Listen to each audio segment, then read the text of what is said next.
විභාගෙට මාස 3ක් වගේ තියෙන්නේ. එතකොට මේ 3ක් සති 2ක් වගේ හරි. හරි. එතකොට මේ ගොඩක් කට්ටිය අහන දෙයක් තමයි මේ දැන් ඔය එක එක සබ්ජෙක්ට් ගැන අහනවානේ. ෆිසික්ස් වලට කොහොමද අපි මේ මාස 3න් වැඩ කරලා අපිට ඒකක් ගන්න පුළුවන්ද? බයෝ වලට පුළුවන්ද? කෙමිස්ට්‍රි වලට පුළුවන්ද? කොහොම අහනවානේ. හරි. එතකොට මේ අනිත් සබ්ජෙක්ට් ගැන ඇත්තටම කියනවා නම් කෙමිස්ට්‍රි ෆිසික්ස් කම්බයින් ගැන මම කොහොමද දන්නේ නැහැනේ. දන්නේ නැති දේවල් දන්නේ නැහැ කියන්න බෑ. ෆිසික්ස් කෙමිස්ට්‍රි වලට බෑ කියන්නේ නැහැ. හරිද? ඒ කියන්නේ ෆිසික්ස් කෙමිස්ට්‍රි වලට ගන්න බෑ කියලා අපිට කියන්න බෑ. හරිද? මාස 3න් එකක් ගන්න පුළුවන්ද කියලා අහුවොත් බෑ කියලා කියන්නේ නැහැ. ඔයා ඉන්න මට්ටමත් එක්ක ඔයා උත්සාහ කරොත් ඔයාට කරන්න පුළුවන්. හරිද? ඒකට කෙලින්ම ඩිරෙක්ට්ම බෑ කියලා කියන්න බෑ. හරිද? එහෙම කියන්න ඕනේ නැහැ. හරිද? දැන් ළමයි කහනවා කියමුකෝ. දැන් ඔන්න ඉන්නේ F මට්ටමේ. මම ෆිසික්ස් වලට ඉන්නේ F මට්ටමේ. මට පුළුවන් මේ මාස 3න් ඒකකට ගන්න. දැන් ඇත්තම කතාව අපි රියල් කියන්නේ රියැලිටියට මූණ දුන්නොත් ඇත්තම කතාව ඔක ටිකක් අමාරු වැඩක් නේ. කරන්න බැරි නෑ. හරිද? ඔයා කියන්නේ දඩ විදිහට මහන්සි වුණොත්, ඔයා සෑහෙන දුරට මහන්සි වුණොත් ඔයාට ඔක කරන්න පුළුවන්. හැබැයි හරිම කලාතුරකින් තමයි එහෙම කරන්නේ. කරන්න බැරි නෑ. කරපු ළමයි ඉන්නවා. හරි. ඒකත් කියන්න ඕනේ. කරපු ළමයිනුත් ඉන්නවා. හරිද? ෆේල් මට්ටමේ ඉඳලා අවසාන මාස 3 කරපු ළමයිනුත් ඉන්නවා. ඒකත් හරි. හැබැයි කලාතුරකින් එහෙමයි සෙට් වෙන්නේ. ඉතින් ඒකෙන් අදහස් කරන්නේ නැහැ ඔයාලට කරන්න බෑ කියලා. ඔයාලට කරන්න පුළුවන්. හැබැයි ඒකට ලොකු කැප වෙන්න ඕනේ. හැබැයි දැන් අපි මේ මාතෘකාව කතා කරන්නේ බයෝ ගැන. බයොලොජි, ජීව විද්‍යාව. ජීව විද්‍යාව විෂය ධාරාවට කෙනෙක් කිව්වොත් මාස 3න් එකක් ගන්න පුළුවන්ද කියලා මම කියන්නේ ඔයා මොන මට්ටමේ හිටියත් මාස 3ක් හරියට වැඩ කරොත් ඔයාට එකක් ගන්න පුළුවන්. හරිද? ඔක තමයි ඇත්ත කතාව. ඒ කියන්නේ අනිත් සබ්ජෙක්ට් එක ගැන මට හරියටම ෂුවර් කරලා කියන්න අමාරුයි. ඒක වගේ වැඩ කරන විදිහත් එක සහ එක එක්කෙනාගේ කැපැසිටි එකත් අනුව. නමුත් හැබැයි බයෝ වලට අනිත් දෙකට සාපේක්ෂව මාස 3ක් වගේ ඇතුළත ඒකක් ගන්න පුළුවන්. හැබැයි හරියට වැඩ කරන්න ඕනේ ප්ලෑන් කරලා. දැන් අපි කතා කරන්නේ මේ වැඩි දිග වීඩියෝ එකක් කරන්න බලාපොරොත්තු වෙන්නේ නැහැ. බොහොම ඉක්මනට මේ කෙටියෙන් කරන්නේ.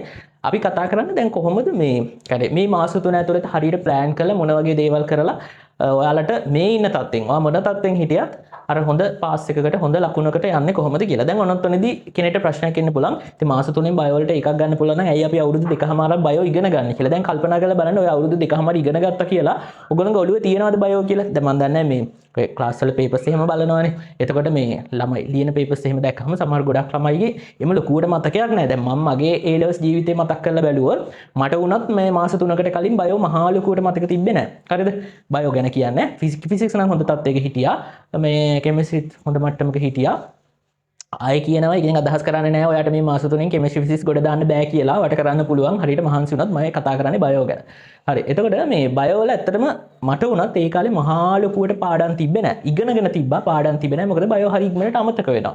දැන් මේ කරන දේ තව සතියකින් බැලුවොත් අමතක වෙනවා. ඒ බයෝ වල හැටි. දැන් ගොඩක් ළමයි කලබල වෙනවා.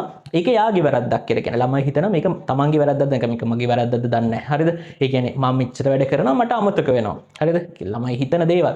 ඇත්තටම එහෙම නැහැ. ඔක වාගේ වැරද්දක් නෙමෙයි. ඒක සාමාන්‍යයෙන් ඕනම කෙනෙක්ට එහෙම තමයි. ඔක අයිලන්ඩ් ෆස්ට් ගත්තොත් අයිලන්ඩ් ෆස්ට් වෙන ළමයාට උනත් එහෙම තමයි. එයාට උනත් එයා පාඩම් කරන එක හරි ඉක්මනට අමතක වෙන්න පුළුවන් බයෝ වල.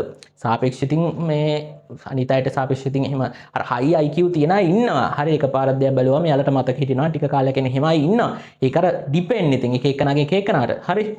ඒ අර කොහොම වෙතත් ඔතන කැම්පස් යන කියන්නේ යුනිවර්සිටි යන ඊට පස්සේ මෙඩිකල් ෆැකල්ටි යන ඔය බහුතරයට අමතක වෙන ප්‍රශ්න තියෙනවා මමද ඇතුළු. හරිද?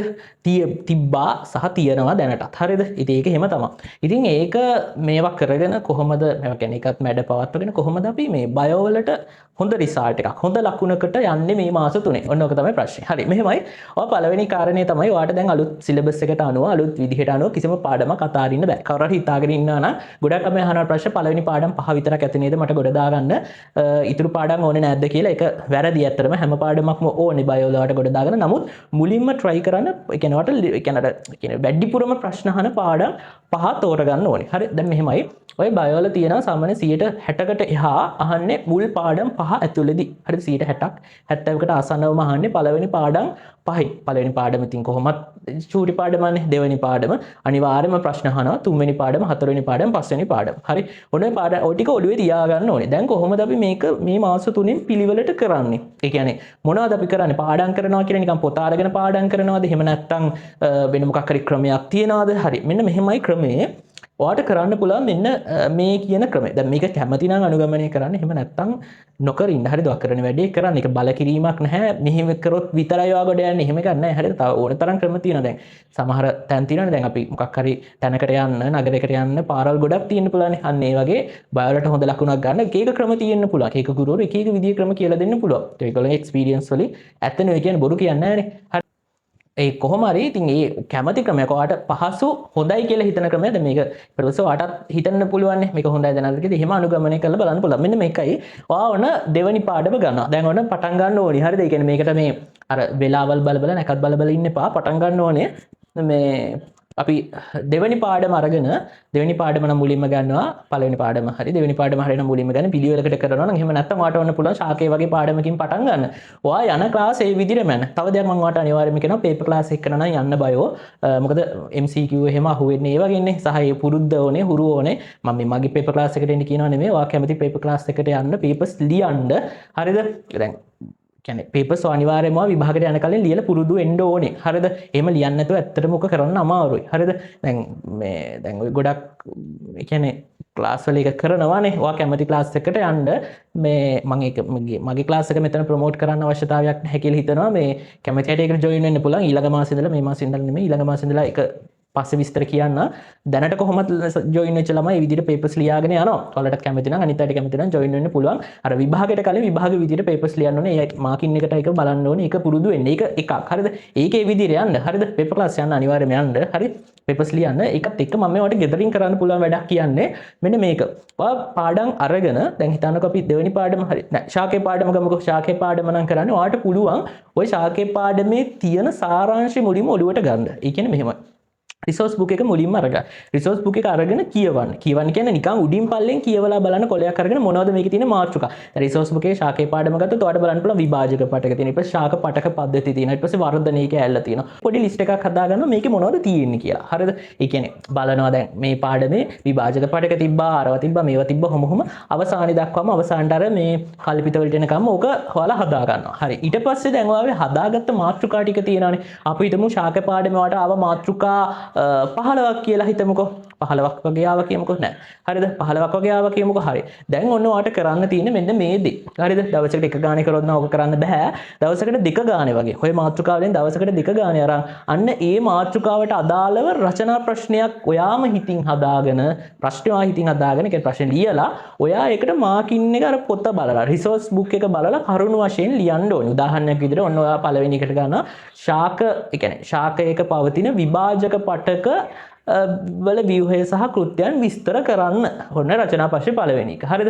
ඔයා මොකද කරන්නේ? රිසෝස් බුක් එක ගන්නවා. ඔයාට කරන්න පුළුවන් විභාජක පටක වර්ග 3යි. මොනවාද? අග්‍රස්ත විභාජක, අන්තරස්ත විභාජක, පාර්ශ්වික විභාජක. පාර්ශ්වික විභාජක තියෙන්නේ කොහෙද? අන්තරස්තක විභාජක තියෙන්නේ කොහෙද? අග්‍රස්ත විභාජක තියෙන්නේ කොහෙද? ඒ වගේ ව්‍යුහය මොකද්ද? කෘත්‍ය මොකද්ද? ඔන්න ඔය විදිහට ඔයා කරුණු වශයෙන් ලියාගෙන යනවා. දැන් මේක ටිපිකල් රචනා ප්‍රශ්නයක් විදිහට ලියන්න එපා. ඡේද වශයෙන්. ඔයාට කියන්නේ ඔයාට ඒක ආපස්සට බැලුවාම පාඩම් වෙන විදිහට ලියන්න. හරිද? ඔන්න ඔය විදිහට ලියනවා. දැන් මේ ලියන එකේ මොකද්ද වෙන්නේ? එකක් ඔයා පොත කියවනවා. හරිද? අනිත් එක අතෙන් ලියනවා. සහ අනිත් එක ප්‍රශ්නානුසාරයෙන් ලියන්නේ. එතකොට ඔළුවට යනවා වැඩි. හරිද? දැන් ඔය ප්‍රශ්න ඔය විදිහටම විභාගෙට එන්නේ එකක් නැහැ. නමුත් හිතන්න දැන් ඔයා කරන වැඩෙන් එකක් MCQ වලට අවශ්‍ය පොයින්ට්ස් අහු වෙනවා. එකක් ස්ට්‍රක්චර් වලට අවශ්‍ය පොයින්ට්ස් අහු වෙනවා. බැරි වෙලාවට රචනා ප්‍රශ්නක් ඔය අනුසාරයෙන් આવොත් ඒකත් ලියන්න පුරුදු වෙනවා. හරිද? ඔන්න ඔය විදිහට ඒ කියන්නේ පාඩමෙන් පාඩමට කරගෙන යන. දැන් උදාහරණයක් විදිහට ඔයා හිතන්නකෝ ඔන්න ඔයා ලියනවා ප්ලෝයම පරිසංක්‍රමණ යාන්ත්‍රණය විස්තර කරන්න කියලා. ඔන්න ලියද්දිම ඔයාට පුළුවන් මේක කරුණු වශයෙන් ලියන්න. 1 2 3 4 කියලා ලියන්න. පළවෙනියටම වෙන්නේ මොකද? ඊළඟට වෙන්නේ මොකද? දැන් මං නම් ඒ දවස්වල ලිව්වේ ඒ කියන්නේ පළවෙනි පිළිවෙලින් ඊපස්සේ ඊතලයක් ගහලා ඊළඟ එක කියනවා. يعني ස්ටෙප් බයි ස්ටෙප්. හරිද? ඒ කියන්නේ එක ස්ටෙප් එකකින් ඊළඟ ස්ටෙප් එක. එතකොට අපිට ස්ටෙප් බයි ස්ටෙප් මතකයි. පියවර ටික මතකයි. දැන් ගොඩක් ළමයි කරන දෙයක් තමයි ඔයාලා කරන දෙයක් ගොඩක් වෙලාවට ඔයාලා කටපාඩම් කරන්න හදනවා යාන්ත්‍රණ රෝමේව. කටපාඩම් කරන්න එපා. එතකොට මේ මතකේ හරීම පොඩි කාලයයි තියෙන්නේ. දවසයි හෝ දෙකයි තියෙන්නේ. ඊට පස්සේ අමතක වෙලා යනවා. හැබැයි අර පියවරක් වශයෙන් මතක තියාගත්තාම යාන්ත්‍රණය නිකන් කතන්දරයක් වගේ මතක තියාගත්තාම මොකද වෙන්නේ? ඒක ටික කාලයක් හරි තියෙනවා. සාධාරණම තියෙන්නේ නැහැ. ඒක මේ දීර්ඝ කාලේ මාස ගණන් තියෙන්නේ නැහැ. ඒකත් සතියක් වගේ තමයි තියෙන්නේ. එතකොට මොකද කරන්නේ? සතියක් නම් ඕක තියෙන්නේ මොකද කරන්නේ? ඒක තමයි කරන්න ඕනේ වැදගත්ම දේ. මම ගොඩාක් ළමයිට කියන්නේ බයෝ අමතක වෙනවට කරන්න තියෙන හොඳම වැඩි තමයි ආයෙ බලන එක. ඔයා අද අඟහරුවාදා නම් මේක පාඩම් කරේ ඊළඟ අඟහරුවාදා වෙන්න කලින් අඩුම තරමේ ඊළඟ සඳුදා වෙන්න කලින් අඩුම තරමේ ඉරිදා හරි අනිවාර්යෙන්ම අද කරපු දේ බලන්න. හරිද? ඒක අනිවාර්යෙන් බලන්න. දැන් ඔන්න අද ඔයා පාඩම් කරන්නේ ප්‍රභා සංශ්ලේෂණයේ යාන්ත්‍රණ ටික නම් ඒක නම් ඔයා රචනා ප්‍රශ්නයක් විදිහට ලියලා පාඩම් කරේ බැලුවේ ඔයා අනිවාර්යෙන්ම තව දවස් 5ක් 6ක් ඇතුළත අර කාපෝසටයක් අරගෙන බලන්න. අඩුමතරම කියවන්න. කියවන්න කියන්නේ නිකන් පොත බලලා නිකන් අර බලලා කියන්නේ අර අපි කියන්නේ බලලා නොබලනවා වගේ සීන් එක නිකන් බලන්න. ආපහු ඒක මතකද කියලා. ඒකල ඒක තියන්න. ඊට පස්සේ ආයි ඊළඟ සතිය ආය අරගෙන බලන්න. ඔහොම එකතු වෙන සෙට් තියෙනවනේ. දැන් ඔයා විශ්වාස කරන්න අවසාන කාලේ මම කියන බයෝ වලට අවසාන කාලේ වෙද්දී මේ අර පාඩම් 2 3ක තියෙන රචනා ප්‍රශ්න එක දවසින් බලලා ඉවර කරනවා. ටට්ටක් ගාලා බලන්න පුළුවන්. ඒ තරම් වේගයක් හැදෙනවා. හරි ඔන්න ඔය විදිහට ඒ වැඩ ටික කරගෙන යන්න පුළුවන්. හරිද? ආය දැන් අමතක වෙන එකට මම කියන්නේ ආය ඕක බලන්න. කියන්නේ දැන් අද බලන එක අනිවාර්යයෙන්ම දවස් 5ක වගේ ඇතුළත බලන්න. හරි. ඕක හරි ඊළඟ කාරණාව තමයි MCQ points වැඩි. හරි. MCQ points වැඩි කියද්දි මට මතක් වුණේ ඔය WhatsApp කියන්නේ description එකේ link එකක් ඇති WhatsApp group එක. හරිද? ඔය අපේ class එහෙම ගැනත් update කරන group එක. ඕකේ අපි daily MCQ points එහෙම දානවා. දැන් ඉස්සරහට කියන්න කොහොමද MCQ points හරහා වැඩ ටික කරන්නේ කියලා. හරිද? ඕකේ දානවා අපි ශාකේ පාඩම ඊ ඉඳලා පටන් ගත්තා. ඔයාලට නොමිලේ MCQ points ගන්න පුළුවන් දවස ගානේ ඔය වැඩි පොඩ්ඩක් හෝල් කරලා තිබ්බේ අලුතින් ආයි පටන් ගත්තා මේ ඉතින් ඕන කෙනෙක්ට ඒකට join වෙන්න පුළුවන් නිකන් තියෙන එක නේ ඔන්න ඔය join වෙන්න මේ ඒකේ class ගැනත් update දානවා class මේ ඒ අදාළ කාලෙට හැමදාම මොකද දාන්නේ class ගැන මේ ඔයාලට නොමිලේ පොඩි වැඩසටහන් ටිකක් ඔය group වල යනවා හරිද ඊළඟට තියෙනවා Telegram channel එකේ link එක Telegram channel එකට join වෙන්න පුළුවන් Telegram channel එකේ අපි කරන්නේ මේ කියන්නේ medicine dream එකට ආසාවට campus යන්න ආසාවෙන් ඉන්න අයට කොහොමද ඒගොල්ලෝ එහෙම ඉන්නේ හරිද ඔයගොල්ලන්ට පොඩි motivation එකක් විදිහට daily ඔය motivation post medicine vlogs ඔය වගේ දේවල් දානවා හරිද ඉස්සරහට channel එකක් මේ හදන්න ඕනේ අලුතෙන් බලාපොරොත්තුවක් තියෙන පොඩි channel එකක් හදන්න medicine vlogs වලට මේ වෙනම channel එකක්. දැන් මේකේ ගොඩක් education tips නේ දාන්නේ මේකේ vlogs දාන්න බෑනේ study vlogs අරම ඒවා. ඉතින් ගොඩක් අර ළමයි කැමති නේ ඒවට ඉස්සරහට හිතාගෙන ඉන්න අපි බලමු හරි ඒවා update දෙන්නම්. හරි ඒ ටික හරි ඔය group දෙකට join වෙලා ඉන්න. මේ මොනවද MCQ points ගැන කියනවනම් MCQ points වැඩි මේක ඇත්තටම මමත් මේ අවසාන සති දෙකේ වගේ කරේ සති දෙකක් නෑ සතියක වගේ කරේ ඒ වැඩෙත් මාරම සාර්ථකයි. ඔක MCQ වලට සාර්ථකයි. කරන්නේ මෙහෙමයි. රිසෝස් බුක් එක කියවගෙන යනවා. රිසෝස් බුක් එක කියවගෙන ගිහලා නිකන් දවසකට පොඩි පිටු ටිකක් කියවගෙන යනවා රිසෝස් බුක් එක. කියවගෙන ගිහිල්ලා පොල්ල ටිකක් අරගෙන කටුවට ඉක්මනට කරු ලකුණු දාලා රූලක් කර රූලක් කරු ලකුණු දාලා ලියාගෙන යනවා. ඔය වගේ තියෙන points. ඒ කියලා හිතන දේවල් ටික ලියාගෙන යනවා. කියන්නේ දැන් ඒ කියන්නේ මෙහෙම දැන් කියන්නේ සාමාන්‍ය වාට ඔය පොත කියවද්දී වාට තේරෙනවානේ. ඒ කියන්නේ මේ මොනවද වැදගත් දේවල් වැදගත් කරුණු මොනවද කියන එක තේරෙනවානේ. ඒ කියන්නේ අන්න ඒ දේවල් ටික ලියාගෙන යනවා. හරිද? වෙනම කොළ ටික ලියාගෙන යනවා. දවසකට යම්කිසි ප්‍රමාණයක් කරනවා. හරිද? පුළුවන් තරම. ඒ කියන්නේ මේක කරන්නේ ඇත්තටම වෙන වැඩක් කරන්නේ නැති වෙලාවට MCQ points ටික. හරිද? ඒතකොට ඒක daily යනවනේ. හිතන්නකෝ දැන් පාඩම් 5ක ඔයාට කරගත්තා මේ මාස 3. හරිද? ඒකත් මාර වටිනවනේ exam එකට. හරි මෙහෙමයි. ගොඩක් ළමයි හිතනවා පර්ෆෙක්ට් වෙන්න බෑ. හරිද? අපි 100%ක් පර්ෆෙක්ට් වෙලා එක්සෑම් එකට යන්න බෑ. අපිට කරන්න පුළුවන් උපරිමය කරලා ගියාම ඒකෙන් අපිට ලකුණක් ගන්න පුළුවන්. හරිද? එහෙම නැත්නම් අපිට 100%ක් පර්ෆෙක්ට් වෙන්න කියන්නේ ඔය සිලබස් එකේ තියෙන සම්පූර්ණ පාඩම් ටික එහෙම බලලා මමවත් ගියේ නෑ. හරිද? මේ ඔය කියන මෙඩිසින් කියපු කිසිම කෙනෙක් මං හිතන්නේ එහෙම කරන්න නැති කියලා ඔක්කොම පාඩම් ටික ටක්කෙටම බලලා ගියේ නැහැ. හරිද? ඔයාලට කරන්න පුළුවන් උපරිමයෙන් කරන්න. දැන් පටන් ගන්න වැඩ ටික. එතකොට මේ මාස 3 ඇතුළත පුළුවන් උපරිමයක් ඔයාලා කරලා තියෙයි. හරිද?